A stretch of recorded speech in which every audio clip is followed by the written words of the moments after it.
setzen wir bei dem G20-Gipfel ein entschlossenes Signal, dass Morgen mit Amerikas Präsident Obama. Er hat heute schon 20 Bekenntnisse der Gipfel bereit, beim Kampf gegen den Terrorismus gemeinsam zu angehen. Diktators Assad. Für Russland ist er ein demokratisch gewählter Präsident, ohne den nichts geht. Für Amerika ist er ein notwendiges Übel, das schnellstmöglich überwunden werden muss. Und die russische Fußballbund, unter dem Präsident Bauer sagte, man lasse sich nicht vom Terror einschüchtern.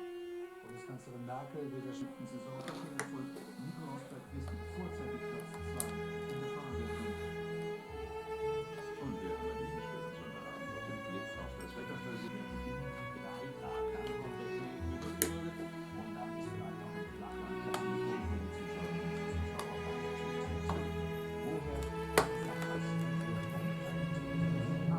zum angeblich heiligen Krieg der Marder von Paris, auf den jetzt der französische Präsident getroffen. Jetzt sind die Terroristenlisten des G1 14 Tage lang. Auge in Auge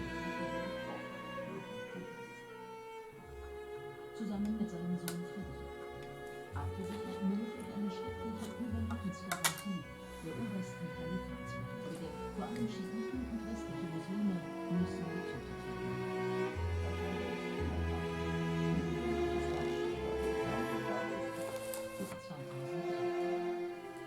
Auf seiner Facebook-Seite lässt Todenhofer keine Zweifel an den wahren Schuldigen für den Terrorismus. Der Irakkrieg war ein idealer Nährboden für den IS. Hunderttausende tote Zivilisten. Jetzt könnte er aktiv seine Ursachen Flüchtlingsmanagement. Und Schwupps ist der Mann geschafft. Viel Geld weniger für viele Iraks, hat nur nicht seine Kunde seine Zerfließbarkeit. Worauf wir uns Die Staatsfeinde.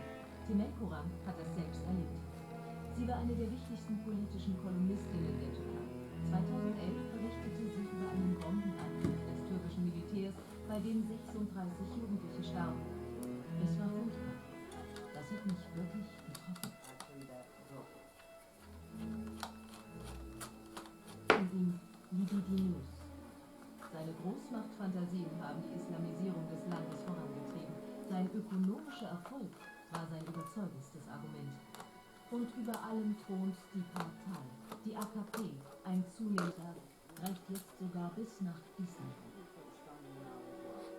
Zur AKP zu gehören ist heute eine Frage des Überlebens, eine von Leben und Tod. Unterdessen wird Erdogan, von Europa lange zurückgewiesen, zum starken Mann im Nahen Osten. Um seinen Einfluss nach Syrien auszudehnen, habe er sogar den IS unterstützt, sagen einige Quellen. Nachschub von Waffen und Personal seien über die Türkei gelaufen. Erdogan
falsche Morgengrauen. Es ist besser, ich gehe jetzt. Es tut mir leid. Nein, ich muss mich entschuldigen und Sie müssen mir verzeihen.